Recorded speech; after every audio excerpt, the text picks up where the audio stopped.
é a vontade. Nós estamos, nesse trimestre, estudando sobre corpo, alma e espírito, ou seja, na teologia, essa seria uma matéria chamada de antropologia. É a formação do homem. O homem é formado corpo, alma e espírito. E a gente, nas últimas 4 aulas, a gente tem meditado sobre a alma em si e as faculdades da alma, certo? Então, nós vimos que uma das faculdades da alma é a consciência. Nós vimos que uma das faculdades da alma é o pensamento, é o sentimento, é a emoção. Então, são faculdades da alma, certo? Ou seja, a alma é considerada a sede das emoções. Nós pensamos, a consciência julga, logo gera uma emoção. Agora, hoje, nós vamos ver que todos esses sentimentos, todas essas faculdades, elas geram uma reação, tá? Então, por exemplo, quando nós pensamos, sentimos, muitas das vezes desejamos. E quando desejamos, agimos. Essas faculdades, vamos falar assim, essas faculdades, elas é quem compõem a vontade. Então, logo agimos porque temos a vontade. E como nasceu a vontade? A partir de um pensamento que gerou um sentimento, uma emoção, e agora nos deu a vontade de agir, ou seja, o desejo. Certo? Nós vamos ler aqui 3 textos bíblicos e nós vamos meditar em cima desse texto para nós entendermos na Bíblia como que essa vontade ela se manifesta. Certo? Vamos ler em Gálatas, capítulo 5.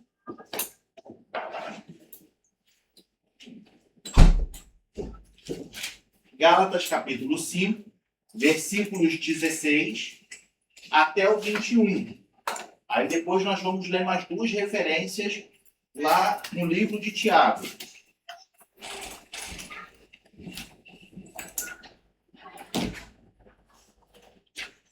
Gálatas, capítulo 5, a partir do 26, ou do 16 até o 21. Ele diz assim: digo, porém, andai em espírito e não cumprireis a concupiscência da carne. Porque a carne cobiça contra o espírito e o espírito contra a carne. E estes opõem-se um ao outro, para que não façais o que quereis. Mas, se sois guiados pelo espírito, não estáis debaixo da lei.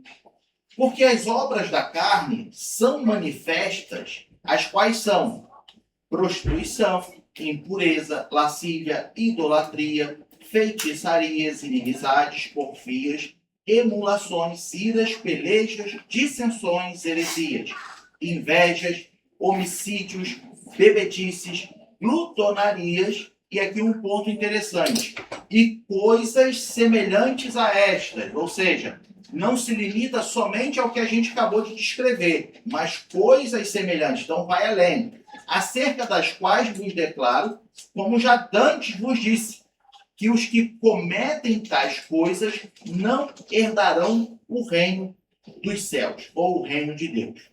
Amém? Tiago, capítulo 1, versículo 14 e 15. Vamos lá para Tiago.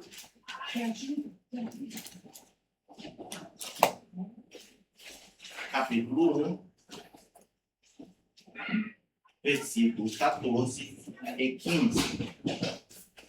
Ele diz: Mas cada um é tentado quando atraído e engodado pela sua própria concupiscência. E nós vamos ver o que é essa concupiscência, tá? Versículo 15. Depois, havendo a concupiscência concebido, dá à luz o pecado. E o pecado, sendo consumado, gera a morte. Ainda no livro de Tiago, capítulo 4, do versículo 13 ao 17. Epístola de Tiago, capítulo 4, a partir do versículo 13.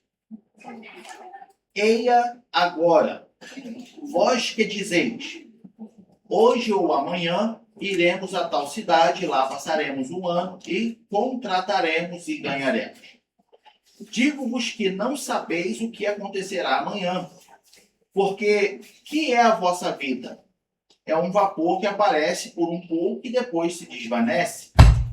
É lugar do que devias dizer, se o Senhor quiser, e se vivermos, faremos isto ou aquilo. Mas agora, os gloriais em vossas presunções. Toda glória tal como esta é maligna. Aquele, pois, que sabe fazer o bem e não o faz, comete pecado. Meus irmãos, nós temos três referências bíblicas que nos servem como base para entendermos o que é a vontade. Certo? Veja bem, a primeira referência da qual nós lemos em Gálatas, lá no capítulo 5, a partir do versículo 16, o apóstolo Paulo está falando sobre os desejos da carne. Veja bem, ele começa esse texto dizendo o seguinte, versículo 16. Digo, porém, andai em espírito, e aqui o espírito está com um E maiúsculo, e não cumprireis a concupiscência da carne. O segundo versículo, 17, ele vai dizer assim, porque a carne cobiça contra o espírito, e o espírito contra a carne. E estes opõem-se, né? São contra um ao outro, para que não façais o que quereis. Vamos entender esses dois versículos? Paulo começa dizendo sobre a concupiscência da carne. O que é a concupiscência da carne? O que é concupiscência? Concupiscência é o desejo desenfreado de alguma coisa. É um desejo incontrolável.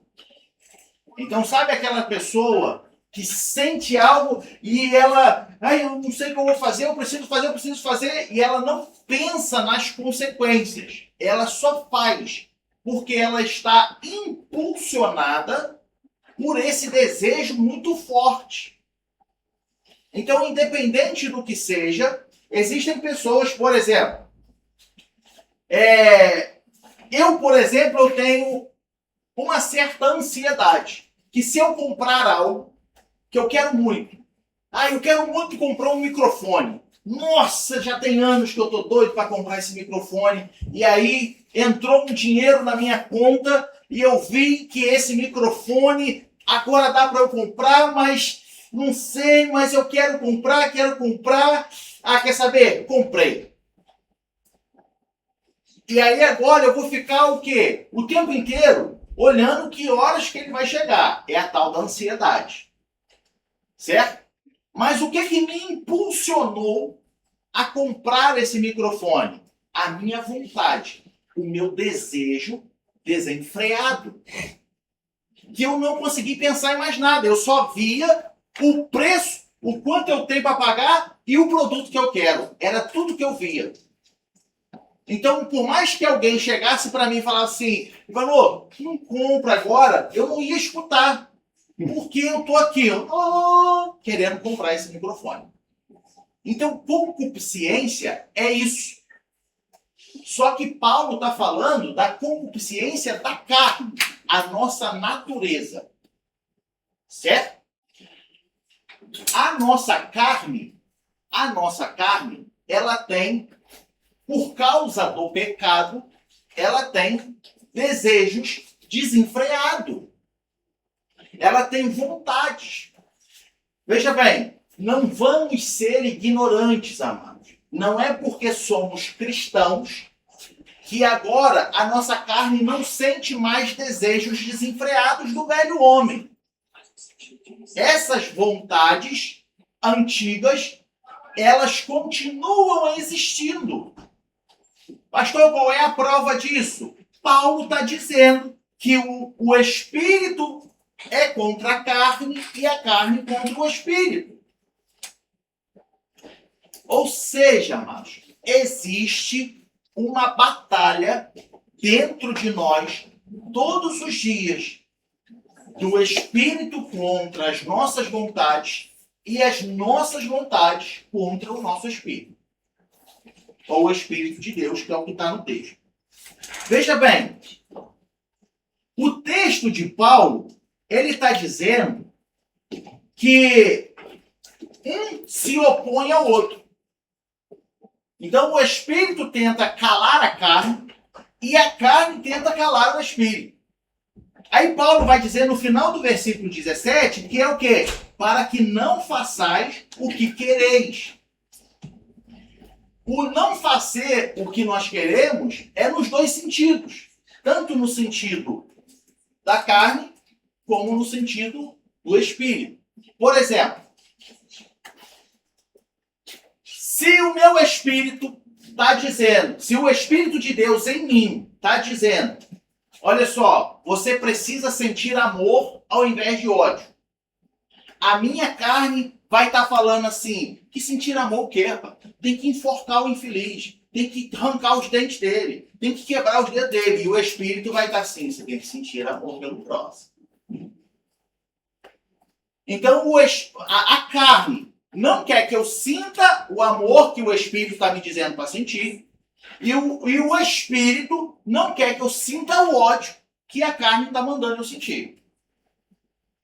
Então existe essa guerra todos os dias dentro de nós. Existe essa guerra.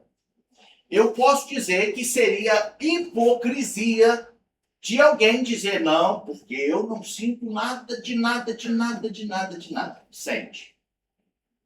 Pode ter certeza que sente. Porque é comprovado que a vontade, as vontades da velha natureza, elas não sumiram, elas não acabaram.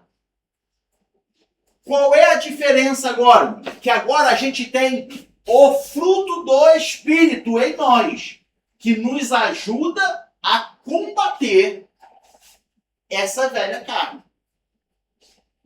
Nós temos a ajuda do Espírito Santo em nós, que nos ajuda a controlar tudo isso.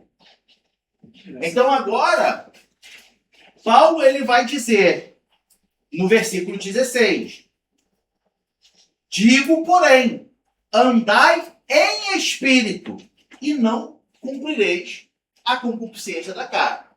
Se alimentarmos o espírito, logo conseguiremos mortificar essas vontades da carne.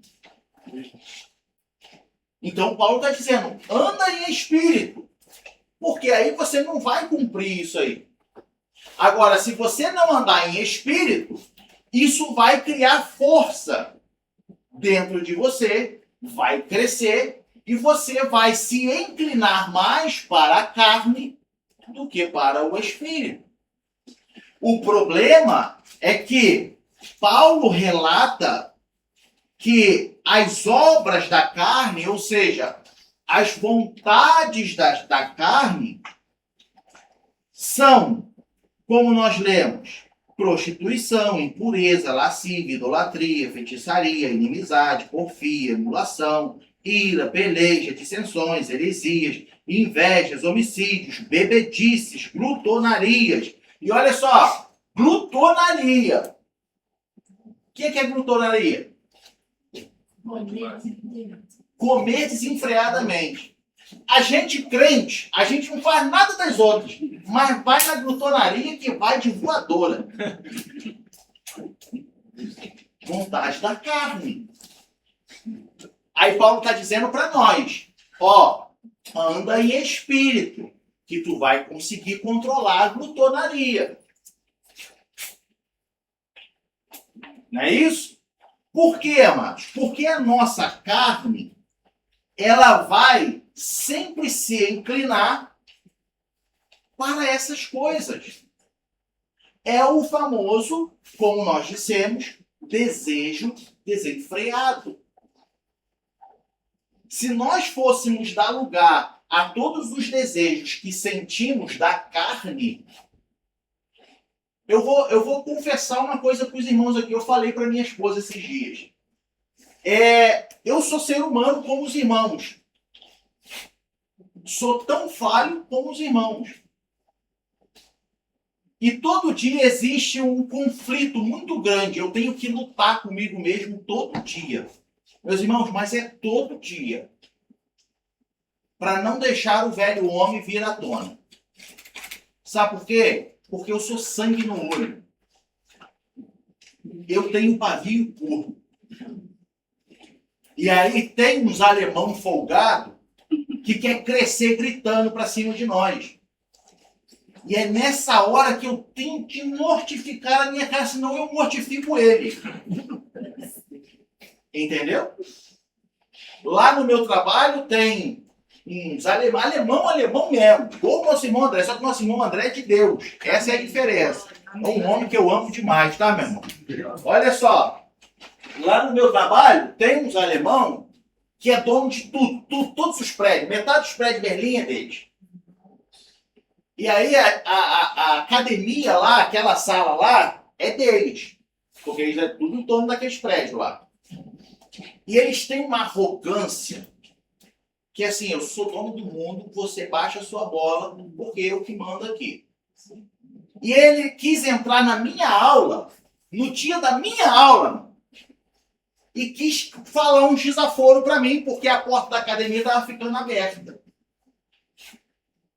E dia de calor, muito treino, o cheiro de suor é forte. O cheiro do chão é forte. E ele queria que a porta sempre ficasse fechada. Só que bate o vento na porta e abre. E a porta é escondida. É como se fosse a porta de saída de emergência lá de trás. Aqui a gente não vê se está aberto ou fechado. Então ele quis entrar no meio da minha aula e falou, quem é o responsável aqui? E aí eu parei a aula e falei, ó, continua aí, gente. Sou eu. Por quê? Não, porque não sei o quê. Vocês fedem, não sei o quê. E foi na porta e bateu a porta. Aí eu falei, Senhor, não deixa eu arrastar ele pra dentro, não. Eu vou esfregar a cara dele nesse chão aqui. E aí eu abri a porta e falei, meu amigo, a porta precisa ficar aberta, senão os alunos não entram. Aí me mandou para aquele lugar, não sei o quê, e pá. E aí eu... Só que qual é o problema? Eu confesso aqui para os irmãos. Eu sinto isso todo dia. É dirigindo, que passa uns folgados, entende? Que não cumpre regra, mas aí quando você dá um vacilo, ele quer vir, né? Cantar regra na tua frente. E aí, meu irmão, eu tenho que todo dia matar o velho homem, porque senão vai dar problema. Aí eu falei isso pra minha esposa, ela, que isso, sério? Eu falei, estou aqui abrindo meu coração para você. Porque todo dia eu sinto sangue escorrendo no meu olho. Que se eu deixar o velho homem nascer de novo, vai dar problema. É disso que Paulo está nos ensinando.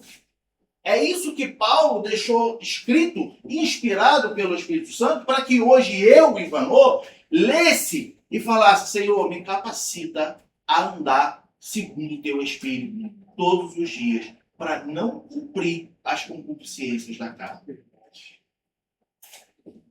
Então, amados, existe uma batalha entre nós, ou dentro de nós, todo dia. Só que em pessoa. A minha é diferente da sua, a sua é diferente da dela. Mas todo dia, se nós não controlarmos a concupiscência da carne, a gente peca em coisas como glutonaria. O comer. Ah, eu estou ansioso, eu como. Ah, eu estou ansioso, eu estou comendo. Ah, eu vou comer. Ah, não, porque eu vou... Desejo desenfreado da carne. Como controlar essa vontade? Como controlar esse desejo desenfreado? O Espírito Santo, Paulo está dizendo que o Espírito, ele nos capacita a controlar tudo isso. Agora, como nós dissemos, como que nasce essa vontade? Como que nasce esse desejo desenfreado? A gente falou das outras faculdades da alma nas últimas lições, como eu já disse. A vontade, ela é o resultado de um pensamento, de um sentimento, logo de um desejo. Quer ver um exemplo? Uma lembrança, ela pode te gerar um sentimento. Então, por exemplo,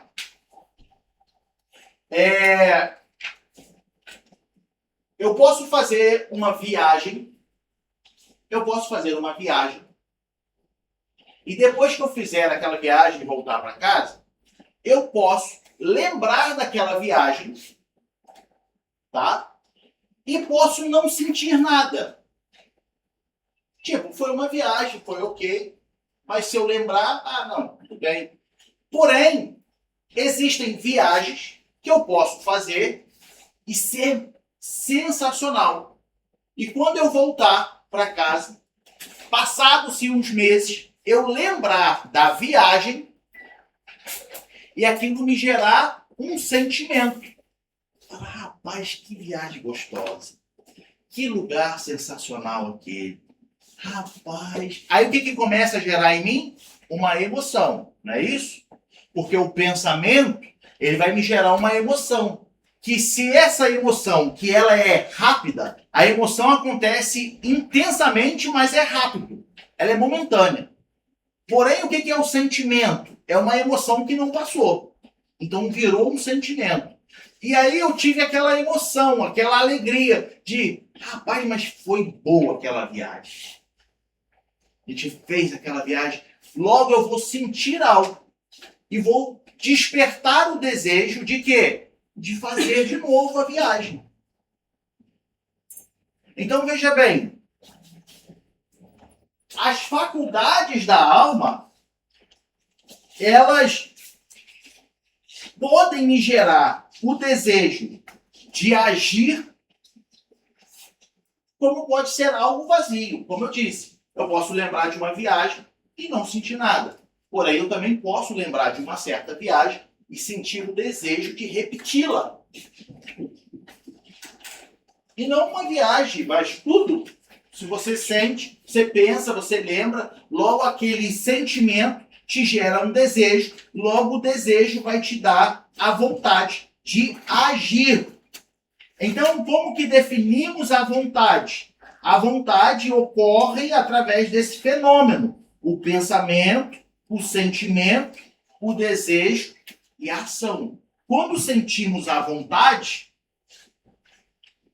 logo, se não controlarmos ela, nós agimos. Entende? Olha o que a gente falou, que Paulo disse, né? Se andarmos em espírito, não vamos cumprir, ou seja, não vamos fazer as vontades desenfreadas da carne, que é a concupiscência. Então, logo pensamos, sentimos e desejamos. Agora nasceu a vontade. E aí tem gente, eu, por exemplo, dependendo das coisas, chega a dar aquele, né? Aquele, poxa vida, mas que vontade de fazer de novo. Só que, o que a Bíblia está nos ensinando? A Bíblia está nos ensinando que nós não podemos agir no impulso. A lição de hoje é para nos conscientizar que, olha, a vontade existe em todos nós. Agora é, como lidamos com essa vontade?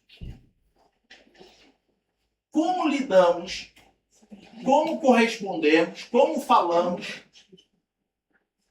como agimos diante dessa vontade? Aí é que entra o fruto do Espírito na nossa vida. Aí é que entra o desenvolver as virtudes do fruto do Espírito. Para quê? Para que a gente não haja no impulso de uma vontade e depois sofra certas consequências que poderiam ser evitadas. Tudo bem até aí, amados? Alguma pergunta? Algum comentário?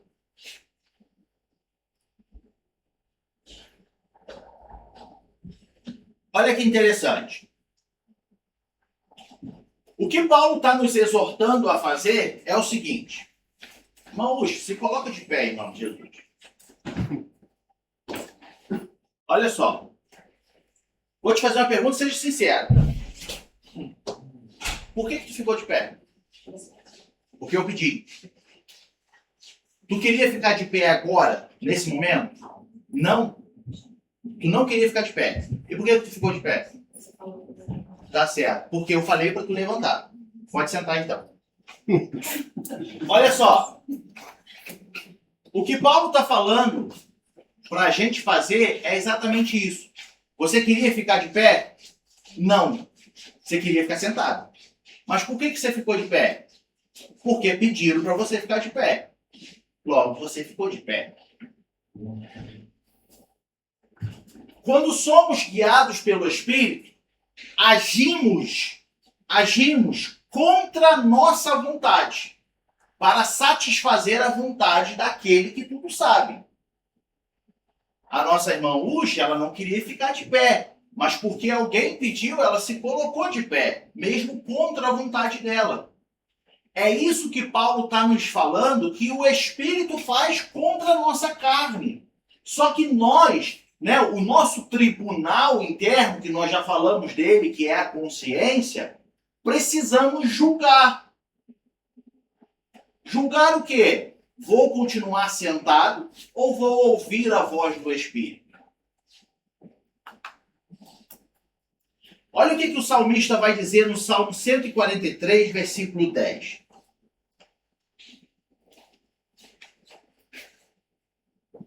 Ensina-me a fazer a tua vontade, pois és o meu Deus. Guia-me o teu bom espírito por terra plana. Ou seja, precisamos aprender a fazer a vontade dele. Mas não é o que eu quero fazer. É o que ele quer. Aí você pode falar assim, mas eu não sei qual é a vontade dele. Sabe sim, você lê a Bíblia? Então tá ali a vontade dele. Quer um exemplo? Dentro do nosso contexto? A vontade dele é que você sinta amor no lugar de ódio. A vontade dele é que você tenha temperança no lugar de descontrole. Que você tenha mansidão no lugar de arrogância. Que você tenha humildade no lugar de soberba. Essa é a vontade dele. Mas nós conseguimos cumprir isso todos os dias? Vamos ser sinceros. Conseguimos? Não. Aí o salmista está dizendo, ensina-me a fazer a tua vontade. Porque essa é a vontade dele para conosco. Que a gente ame o nosso próximo, o nosso irmão. Mas será que a gente ama todo o irmão? Todo o próximo? Pois é. Mas essa é a vontade dele. Aí agora eu tenho a opção, eu tenho a escolha. Eu vou escolher seguir a vontade dele e matar as minhas vontades, ou eu vou falar, eu sou assim mesmo, e vão ter que me aceitar do jeito que eu sou. Só que aí, amados, quando esse sentimento, esse pensamento, isso acontece, é sinal que não houve um arrependimento. Por quê? Veja bem, em Atos 3,19, na pregação de Pedro,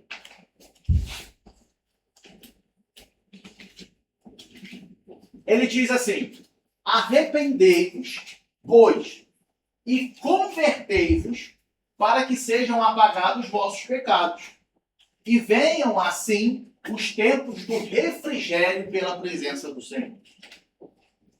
O arrependimento é mudança de comportamento. O que é o arrependimento? Pode falar. O que é arrependimento? Mudança de comportamento.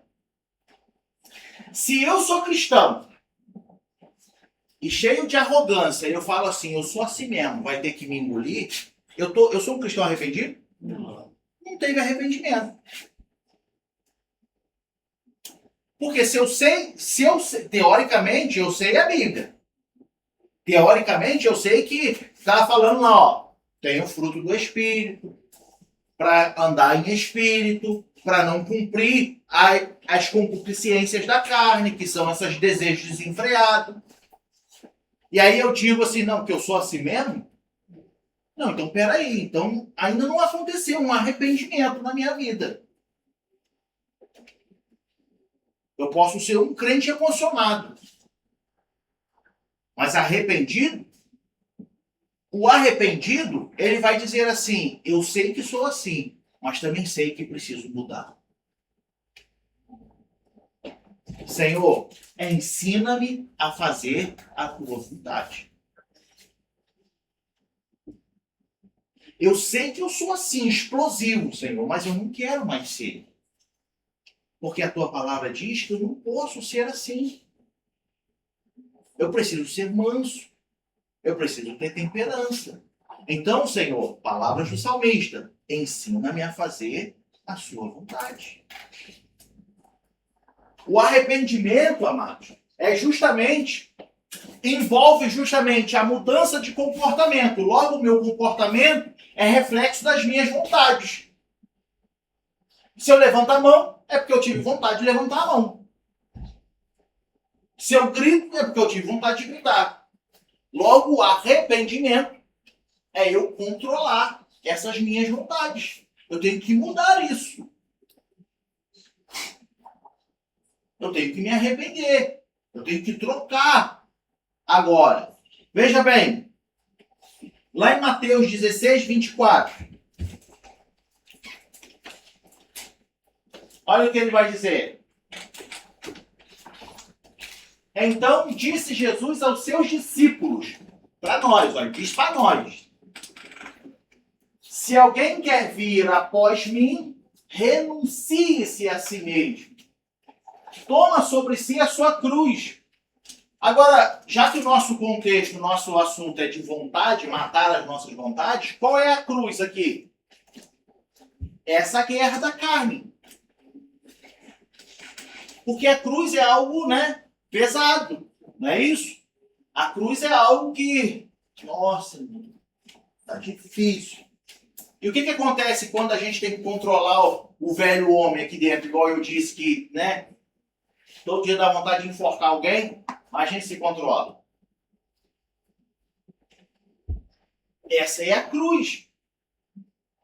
Então Jesus está dizendo, dentro do nosso contexto, ele está dizendo assim, ó, se eu quero chegar no céu, ter a vida eterna, sentar à mesa com ele, na bodas do Cordeiro, Então, renuncia-se a si mesmo.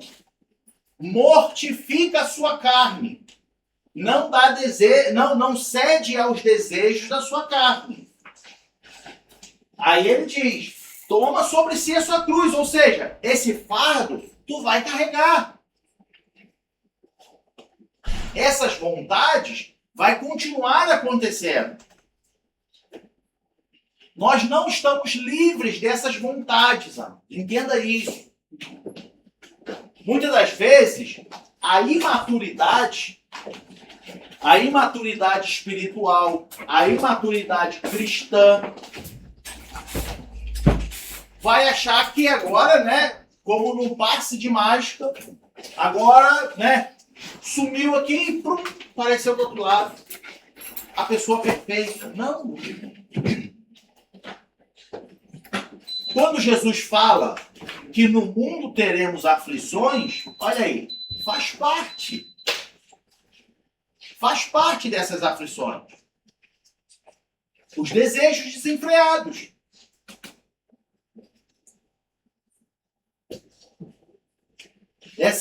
Esses descontroles que acontecem são aflições. São dificuldades. Fala.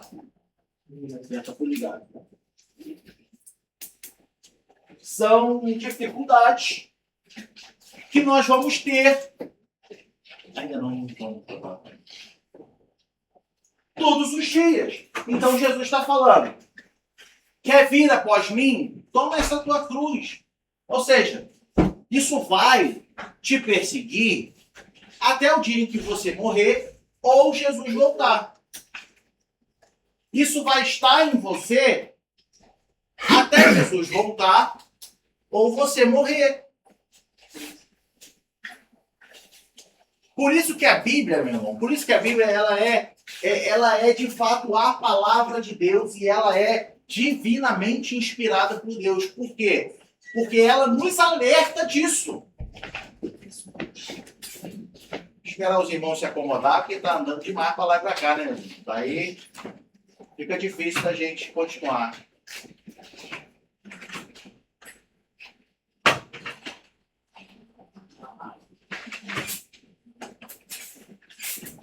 Então, veja bem, essa vontade da velha natureza,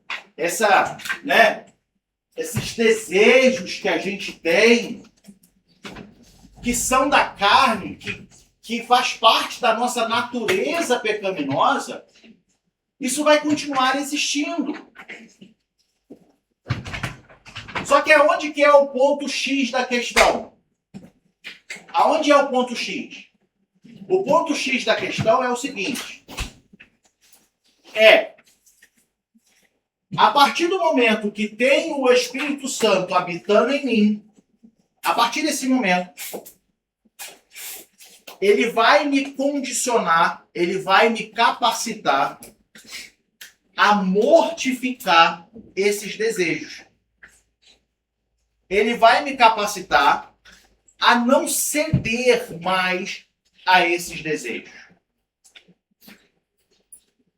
Então agora, pelo Espírito Santo, esses desejos serão como que eu nunca tivesse experimentado.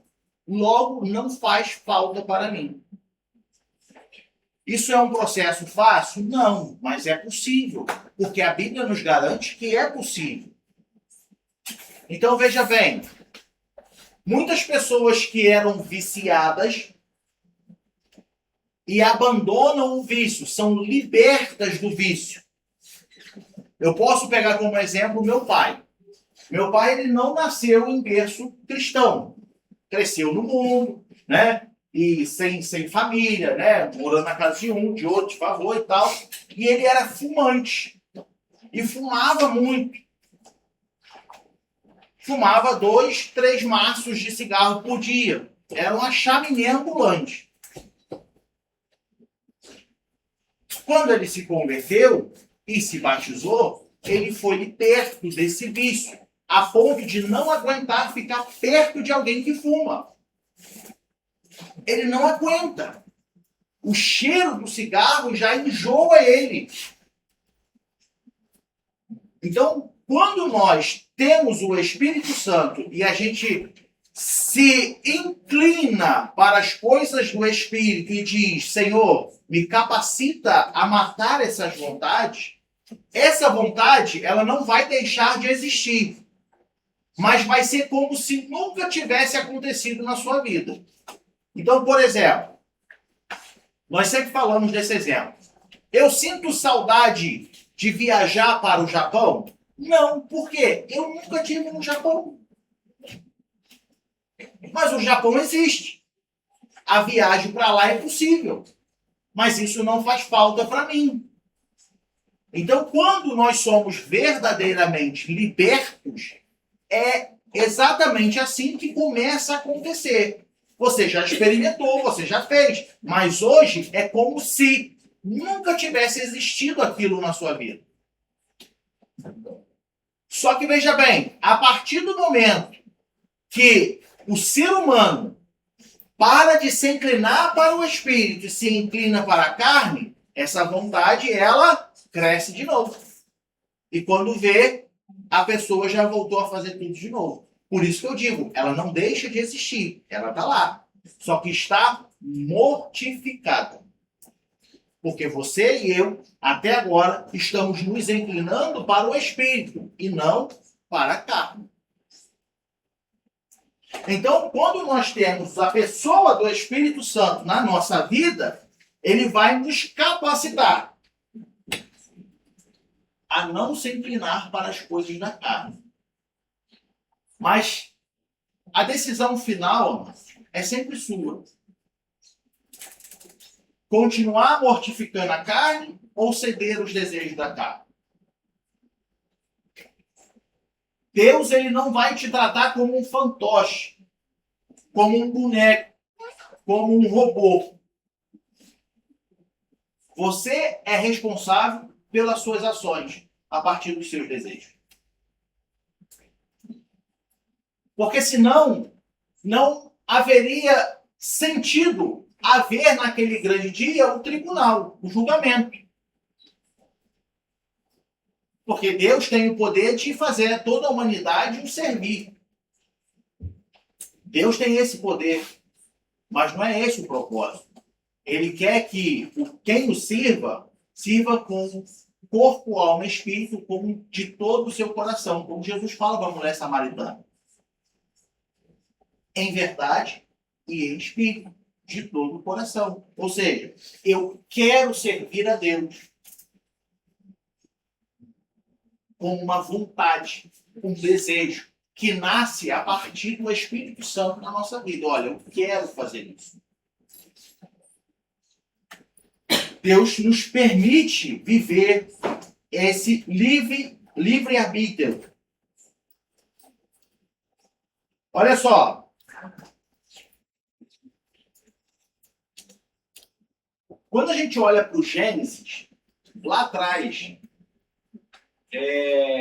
com Eva e Adão, entende-se, e eu também sigo essa vertente, de que quando a serpente persuadiu Eva, não foi de imediato que ela pegou o fruto proibido e comeu. Tipo assim, a serpente acabou de falar, ela foi lá e comeu. Tá? Vamos ler o texto? É Gênesis, capítulo 3, né?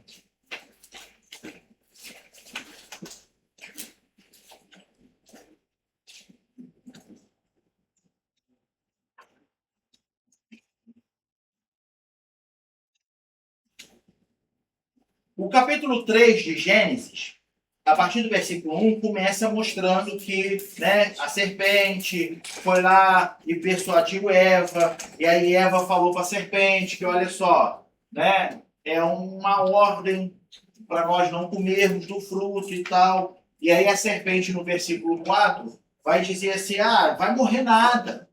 Na verdade, ele não quer que vocês sejam igual a ele. Né?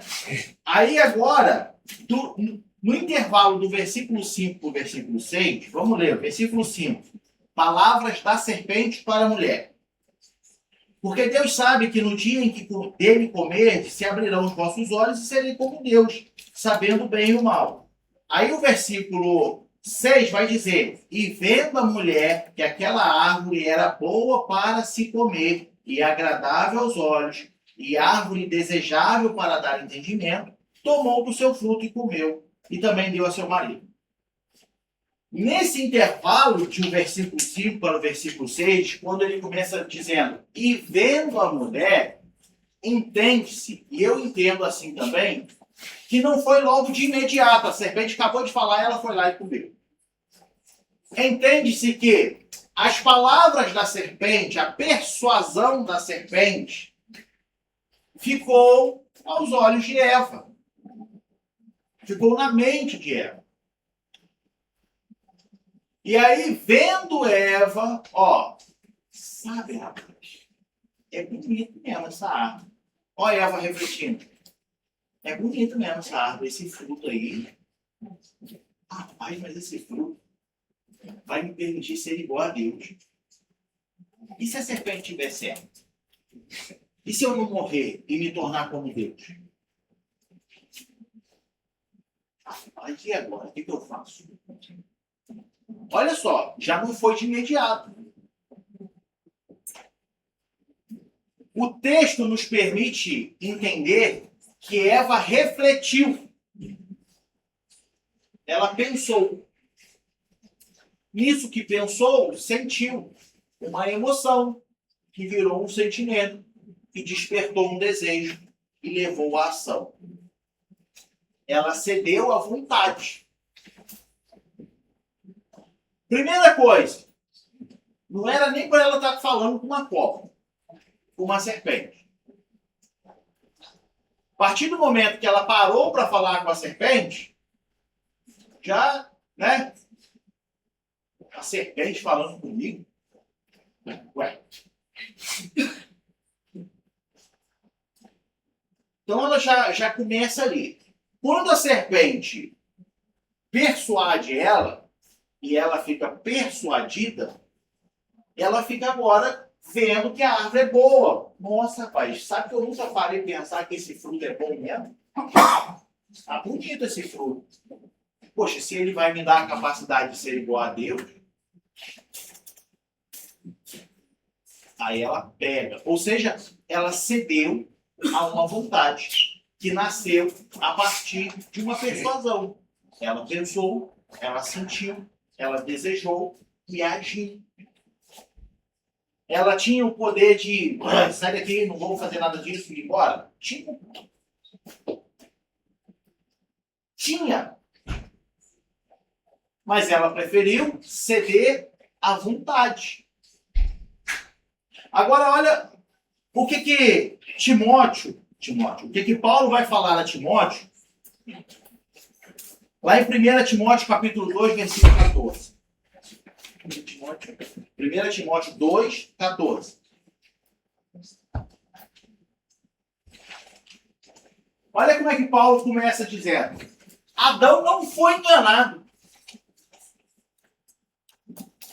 Mas a mulher, sendo enganada, caiu em transgressão. Qual é o ponto que eu quero destacar? A gente viu que Eva, né, dentro de uma análise rápida, Eva pensou, falou, quer saber, eu vou comer. Cedeu à vontade. Adão não foi enganado. Adão comeu consciente de que não era para comer. Eva não enganou Adão. Eva não chegou lá, né, com um fruto, falando, não, isso aqui não é o fruto daquela árvore, não, isso aqui é outro. Tudo nos leva a crer que Eva convenceu Adão. Falou, olha, esse aqui é um fruto sim, esse é o fruto. Mas se a gente comer, a gente vai ficar igual a Deus. Paulo está dizendo que Adão não comeu enganado, ele não foi enganado. Por isso que quando Deus chega no jardim, Deus vai direto a Adão. Adão, cadê você? Aí antes que Adão fale alguma coisa, Deus fala, tu comeu do que não era para comer, né, Adão? Pode falar. Só que uma pergunta. Ele não necessita perguntar a ela onde que ela pegou essa fruta? Pelo texto, Adão sabia que era o fruto proibido. É? Pelo texto, sabia. Porque, olha só, no versículo 6 de Gênesis, no capítulo 3, diz que Eva tomou do fruto, comeu e deu também para o marido. E ele comeu. Certo? E aí logo foram abertos. Só que Paulo agora está dizendo a Timóteo que Adão não foi enganado. Esse é o ponto-chave. Volta lá para 1 Timóteo 2,14. Ó, Adão não foi enganado. Ele não foi, sabe? Ele simplesmente pegou e comeu. Ele sabia que era a maçã proibida. Ele podia, se ele não perguntou, vamos entrar na hipótese que ele podia ter perguntado. Que fruto é esse? Aí, porque esse é do fruto proibido, não sei o que, papá. Só que quando Deus chega para Adão e fala assim, Adão, tu comeu do fruto, tu não comeu do fruto? Aí qual foi a resposta de Adão para Deus? A mulher que tu me deste. A mulher que tu me deste. Chegou aqui e falou para eu comer. E aí eu comi. Não é isso? Vamos ver no texto? Se é isso mesmo? Para você não ficar me olhando com essa cara de... Eu acho que o pastor está inventando isso aí. Vamos lá. Gênesis 3.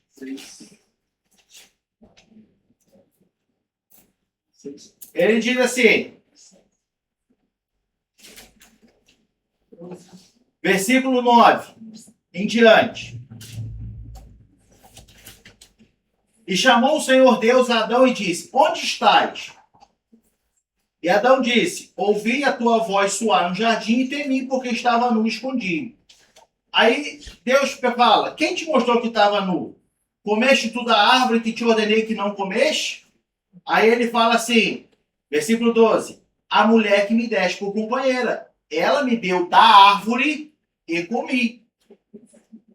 Ele sabia que era o fruto. Pode falar. Quando Deus fala para Adão, lá no versículo 15, começa assim, falando, no capítulo 2, versículo 15. Diz assim, e tomou o Senhor Deus, o homem, e o pôs no jardim do Éden para lavrar e guardar. E ordenou o Senhor Deus ao homem, dizendo, a Eva nem tinha sido criada. Não. Porque ela é criada no 18. Isso aí. Então Deus falou diretamente com Adão. Adão. De toda a árvore do jardim comerás livremente, mas da árvore da ciência. Então Deus estava falando diretamente com Adão e falando para ele, você pode fazer tudo. A Eva nem estava na história ainda. Isso aí, exatamente. E quando Deus fala lá no 9, que você leu assim, e chamou o Senhor Deus a Adão e disse, onde estás? Qual o entendimento que eu tenho quando ele fala onde estás? Porque o estar é em que lugar que você está, porque o pecado levou ele para longe de Deus. Porque o pecado afasta a gente de Deus. Então, Adão estava longe. Então, Deus já estava falando ali, do pecado que ele tinha consciência de tudo que ele estava fazendo. Exatamente. Fala. Só que isso, para mim, o Deus deixa a responsabilidade em cima do Adão. Isso. Só que quando Adão com Eva junto, ele necessita, ou fala, a responsabilidade de Deus para ela também, entendeu ou não? Não, porque aí a responsabilidade porque ela pegou sem saber. Não, mas aí é do homem. Não, ela não pegou sem saber. Porque ela responde para a serpente que Deus tinha dado a ordem para não comer. Vamos ler de novo? Passou para Eva. Olha só, Adão ficou responsável por Eva. E ensinou. E a prova de que Adão ensinou é o versículo 2 do capítulo 3 de Gênesis. Aí responde a sua questão, ó. A serpente persuade ela, aí o versículo 2 do capítulo 3 de Gênesis vai dizer assim, a mulher disse à serpente, do fruto das árvores do jardim comeremos, versículo 3, mas do fruto da árvore que está no meio do jardim, disse Deus, não comereis dele. Então Eva sabia. Pode falar. Mas será que ele não comeu porque ela já havia comido e falou assim, agora eu vou ter que comer? Só pensando. Não. Então, ele tinha a escolha, se fosse nessa linha, ele tinha a escolha, porque ele sabia que Deus falou para ele não comer. E a ordem foi direta para ele. Adão, olha só, você não vai comer. Às vezes vai só ela que vai se ferrar. O pastor, mas uma coisa de hoje, de época hoje. Por exemplo, minha esposa não tem dinheiro, vai no mercado, rouba a alimentação, chega em casa, fazer a comida para mim e eu como. Eu também culpo de rouba que ela fez. Mas você sabia que ela estava roubando? Aí, né? Ai, Então, assim, não tinha desculpa para Adão e Eva. Não tinha desculpa. Eva fez consciente e Adão fez consciente. Eles sabiam que não podia fazer. Mas qual é o ponto que estamos em discussão? Eles cederam à vontade. E é isso que levou à queda do homem. Cederam à sua própria vontade. E não pensaram mais nas consequências. Logo, agora, Adão pecou sem ser enganado. Aí qual é a aplicação para nós? Muitas das vezes, o cristão, ele sabe que é errado e faz. Sabe que não pode. Sabe que não deve, mas faz. Igual Adão fez. Ele sabia que não podia, mas vai lá e faz. Aí a nossa reflexão em cima disso é o quê? Por que fazemos?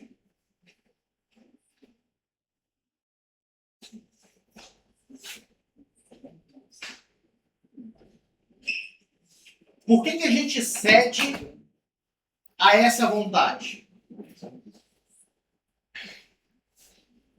Por que a gente não mortifica essa vontade? Porque normalmente, e aí você pode dizer, não, não é isso, meu irmão. Mas biblicamente, olhando biblicamente, quando fazemos tal coisa, é porque estamos, sim, inclinados mais para a carne do que para o espírito.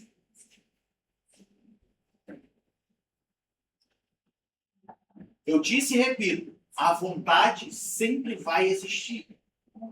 Até que você morra ou Jesus volte. Pode falar. Aí, em cima desse contexto aí, depois eu queria que lesse lá em Tiago 1, do versículo 13 ao 15. Só que dentro disso aí, o que acontece? Nós estamos libertos do pecado, mas não livres da tentação do pecado. Porque a tentação do pecado ela pode vir todo dia, ela vem todo dia. Só que no nosso pensamento, a gente, quando vir os nossos desejos, que ele vai vir no seu pensamento, pelo aquilo que você vê, pelo aquilo que você ouve, pela vontade que vem, vai vir um primeiro pensamento. É aí que é a hora que você vai entrar em combate. Se no primeiro pensamento que vier você resistir, combater ele, vai cessar. Se você alimentar, ele vai ganhar força. Depois ele vai ganhando mais força até você ver que o desejo Nós vamos ali, falar disso aí. e você vai... O texto que tu falou de Tiago. E esse texto de Tiago aí, ele dá um contraste com, lá em Gênesis entre Abel e Caim. Isso aí. Que Deus falou. Isso aí. Exatamente isso. A gente pode Nós resistir. vamos falar exatamente disso aí. O desejo, certo? E a tentação do desejo. Nós vamos entrar nesse teu ponto aí. Só que antes, veja bem, em Romanos capítulo 5, versículo 12, dentro do contexto de Adão, Romanos 5, 12. Pelo que, por um homem entrou o pecado no mundo, e pelo pecado a morte, assim também a morte passou a todos os homens. Por isso, todos pecaram. Dentro do que o nosso irmão está dizendo, né? Levantando esse gancho aí. Nós somos livres do pecado, né? Fomos libertos. Nossos pecados, eles foram perdoados. Porém, só o que foi regenerado foi o espírito. Nosso espírito foi regenerado. A carne ainda é de natureza pecaminosa. Certo? Então você e eu temos o nosso espírito regenerado. Logo sentimos a presença de Deus, ouvimos a voz do Espírito Santo, sentimos a ação do Espírito em nossa vida. Mas a nossa carne ainda é de natureza pecaminosa. Só seremos 100% transformados quando Jesus voltar. Aí aniquilará toda a natureza pecaminosa que existe. Mas por enquanto, a sua e a minha carne é de natureza pecaminosa. O nosso espírito foi regenerado. E por isso, temos a chance de ouvir a vontade de Deus pelo Espírito de Deus. E combater a nossa natureza pecaminosa. E não fazermos como Adão fez, sabendo que está errado, sabendo que não deve, ir lá e fazer da mesma forma. Então, veja bem, essa vontade, ela vai, eu já disse e repito, essa vontade, ela vai estar contigo até o dia que você morrer ou Jesus voltar. Essa guerra, esse conflito entre carne e espírito vai acontecer sempre. Por isso que o cristão não pode se dar o luxo de deixar de buscar de Deus a vontade dele e se inclinar para as coisas do Espírito. Pode falar. Isso que ele fala aqui de carne, não se santifica, se mortifica, né? Mortifica. Dependendo do que está no Espírito. Mortifica. A carne, ela precisa ser mortificada todos os dias. Veja bem, quando nós olhamos para o povo lá no deserto, Deus tirou o povo do Egito, o povo hebreu, que era escravo no Egito, e levou para o meio do deserto. Né? E aí nós já sabemos que Deus estava tratando com o povo ali e tudo isso. Só que veja bem, o povo começou a lembrar, pensamento, diante do que viviam no deserto, o povo começou a lembrar, pensamento, de como era no Egito. Gerou um sentimento, uma emoção. E o que eles falavam? No Egito, nós tínhamos comida. No Egito, a gente tinha bebida. Aí olha o que o salmista vai dizer. O Salmo de número 106, versículos 14 e 15. Mas deixaram-se levar da cobiça no deserto e tentaram a Deus na solidão. Ele, Deus, satisfez o desejo, mas fez definhar a sua alma. Por quê? Como é que Deus satisfez o desejo? Quem lembra? Quando eles falaram, estamos com fome, estamos não sei o quê, o que Deus fez? Mandou codornizes. Hã? Mandou codornizes. Mandou o maná, Maná. não é isso? Deus Peixes. satisfez. Matou. Aí, a ordem era o quê? Pega só por dia, amanhã Deus proverá. Aí os abençoados já fizeram o quê? Uma glutonaria aí, né? Ó, vamos guardar, ia estragar. Só que isso fez eles definhar. Por quê? A primeira geração que saiu do Egito não foi a mesma geração que entrou na Terra Prometida. só foi entrar na Terra Prometida a terceira geração. Por isso que temos Deuteronômio. Porque Moisés recita para aquela nova geração as leis que foram ditas para os seus pais. E agora eles podem entrar na terra sabendo que tem que ser. Só que veja bem, se o povo não tivesse cedido à vontade de querer voltar para o Egito, talvez, não sabemos, talvez não tivessem morrido no deserto. Mas pelo fato deles lembrarem, poxa, esse deserto, calor, estamos com fome, estamos com sede. Eles não podiam muito bem ter falado assim, Moisés, ora a Deus aí, cara, dá uma água para nós. Ô Moisés, ora a Deus aí, nós estamos com fome. Eles podiam ter feito isso. Mas não, eles fizeram o quê? Murmuraram. Por quê? Pensaram, sentiram e desejaram. E aí veio a murmuração.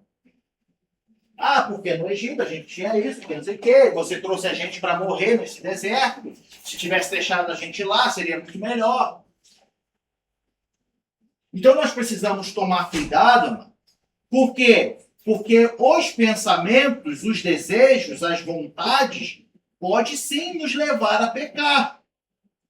E aí, mais uma vez eu digo, se nós não mortificarmos a nossa carne, nos inclinarmos para as coisas do Espírito, nós vamos perecer. Nós vamos perecer.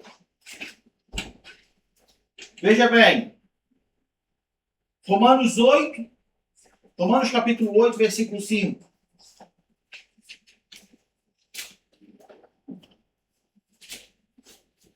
Porque os que são segundo a carne inclinam-se para as coisas da carne, mas os que são segundo o Espírito, para as coisas do Espírito.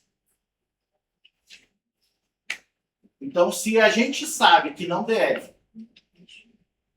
e fazemos, nós estamos nos inclinando mais para as coisas da carne do que para as coisas do Espírito. Cuidado! Adão e Eva fez isso e levou à morte. Pode falar. Pastor, em Romanos 7, Bota aí. 7:19. Porque não faço o bem que quero, mas o mal que não quero, ele se faça. Então, vai ser sempre essa luta entre a carne e o espírito, que a gente alimentar mais, né? Exatamente. Mas, Exatamente. Exatamente. E aqui Paulo está falando justamente isso. Ó, o bem que eu quero fazer, eu não faço. O bem que eu quero fazer, eu não faço. Mas o mal que eu não quero, eu acabo fazendo. Aí ele fala, miserável homem que sou. Então veja bem. Guardem isso. Não vamos ser ignorantes. Somos pessoas, homens e mulheres, cheias do Espírito Santo. Só que a vontade da carne, ela vai continuar existindo dentro de você e de mim. Agora, para a gente encerrar e entrando no ponto que o nosso irmão José levantou. Lá em Tiago, capítulo 1, versículos 14 e 15.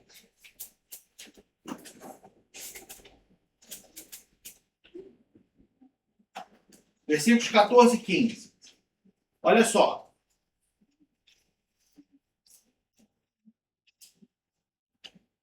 Mas cada um é tentado quando atraído e engodado pela sua própria concupiscência. Vamos, vai lá, volta lá.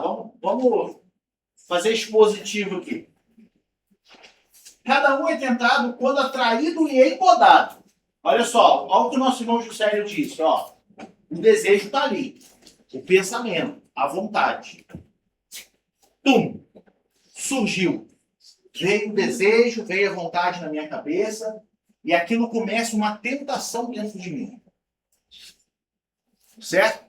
Porém, o texto está dizendo que, olha só, o mais aqui não é de quantidade, o mais é de porém, é uma condição. Então ele está dizendo assim, ó, porém, você e eu só somos tentados se a gente for atraído e enganado. O engodado, podemos botar como enganado, tá? Pela nossa própria concupiscência. Ou, vamos traduzir isso aí, pelo nosso próprio desejo desenfreado de querer fazer algo. Então, a tentação dentro de nós, ela vai começar a existir se a gente se deixar ser atraído por ela. Porque é o que ele está dizendo. Você, ó, mas cada um é tentado. Porém, cada um é tentado. Quando atraído? Quando? Ou seja, se a gente não se deixar atrair, não seremos tentados. Por que que tem muito cristão que fica assim, ai, tá difícil. Eu sei que eu não posso beber, eu sei que eu não devo fumar, mas está difícil. Está difícil. É por quê? Porque está sendo atraído. E aquela atração está assim, é como uma vozinha, né? Que é a consciência falando assim, ah, mas é só um pouquinho. Não, é só dessa vez. Segunda-feira tu começa certinho. Aí, Tiago está nos dizendo, olha, se você se deixou ser atraído por essa vozinha na consciência e começou a refletir nas justificativas que ela começou a te engodar, aí ele diz, o seu desejo desenfreado vai te tentar. Aí a tentação é o sofrimento. É esse sofrimento interno. Que tu fica assim, eu sei que eu não devo fazer, mas e agora? Eu fico pra cá. Aí vai as unhas, aí chupa a bala, aí mastiga chiclete. E aí fica, o que eu vou fazer? Aí o versículo seguinte. Aí olha só, aí, segundo o texto de Tiago, ele diz assim, ó, foi tentado porque foi atraído, não é isso? E cedeu aquelas justificativas, o engodamento, certo? Aí ele diz assim, ó, depois, havendo a concupiscência concebida, ou seja, não resisti. Quer saber? Fiz. Não resisti. Aí agora nasce o pecado. Nasceu o pecado. Você tinha pecado enquanto não tinha feito? Não, você não tinha cometido o ato pecaminoso. Você estava num conflito interno. Que, olha só, esse é o ponto. A Bíblia não quer que você e eu soframos com esse conflito interno. Pode falar. Mas só o facto de pensar já não é pecado? Hã? Só o facto de pensar já não é pecado? Depende. Tu tá pensando em quê? É uma tentação que vem na Porque, olha só, vamos pegar num contexto de que eu sou um viciado em droga, certo? E aí me converti. E agora eu estou num processo de libertação, certo? Processo de libertação. E agora, nesse meu processo de libertação, vai chegar um dia que vai bater o quê? A abstinência, o desejo de fazer. Só que eu sei que, olha só, sou arrependido, não vou mais fazer isso.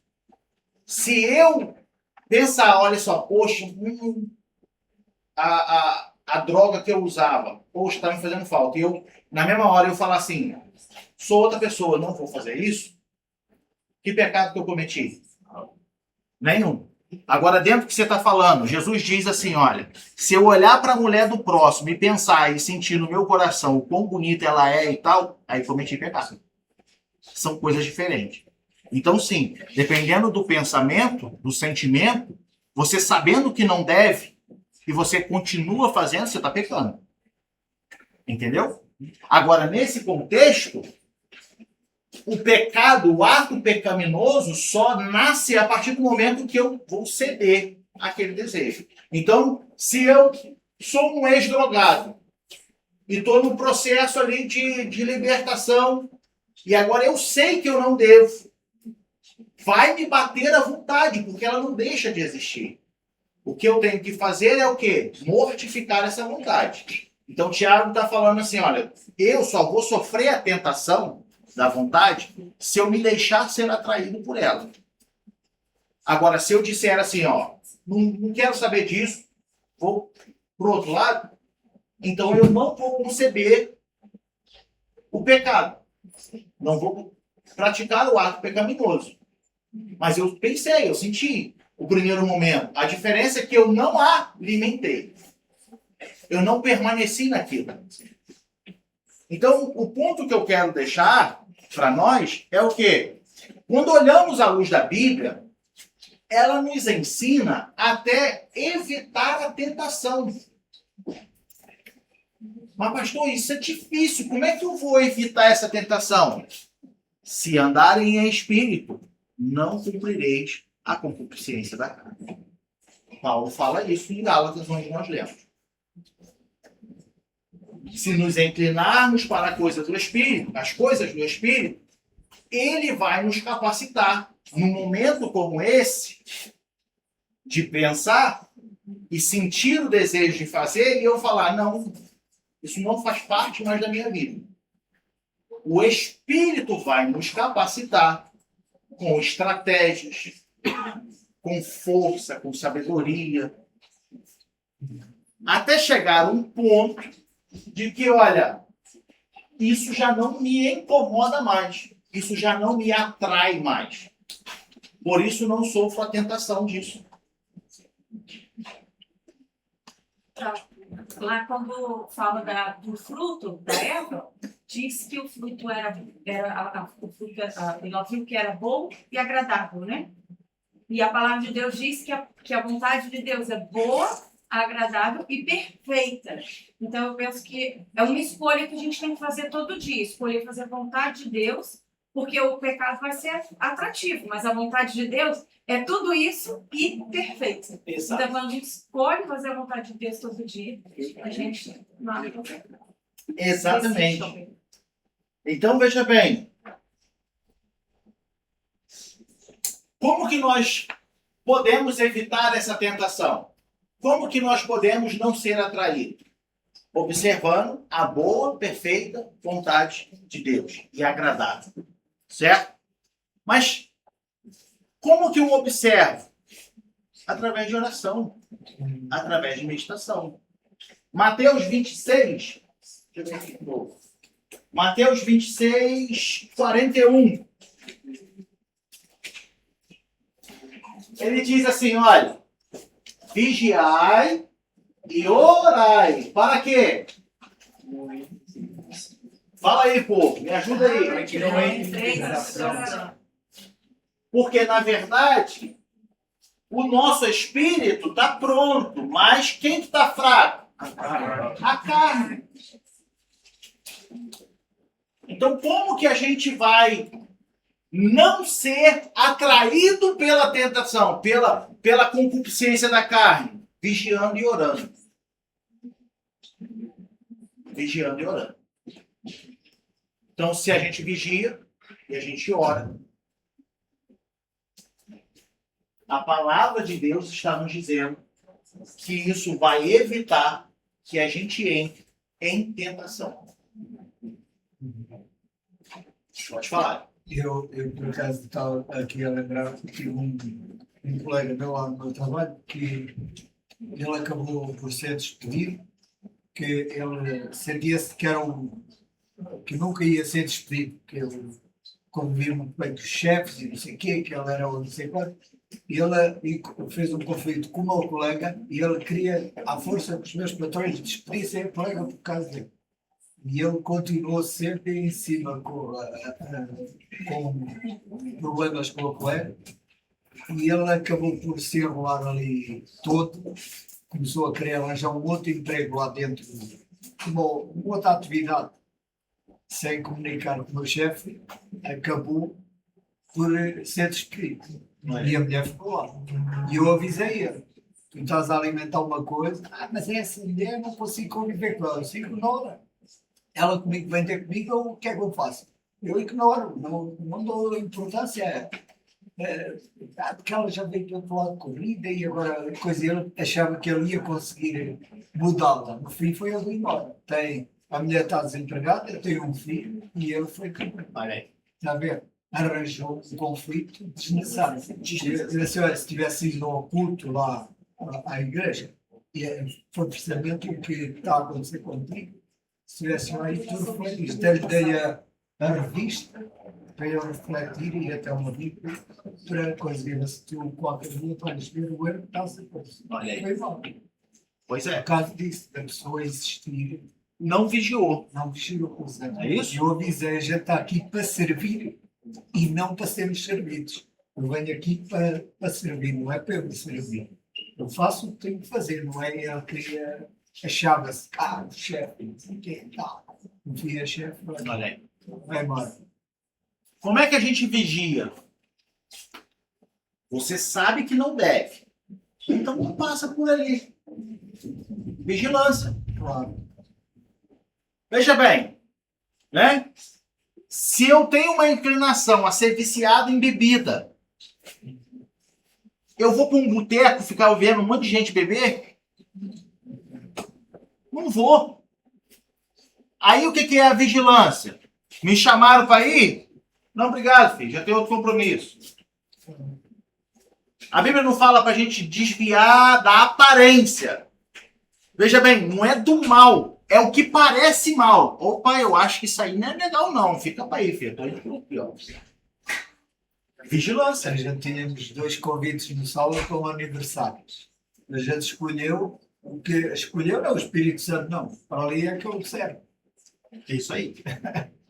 Veja bem, a vigilância é de fato você olhar e você falar assim: bom, a Bíblia diz que isso aí não é legal, não. Então, peraí, não vou me submeter a tal coisa. Importa ter o caminho do outro lado.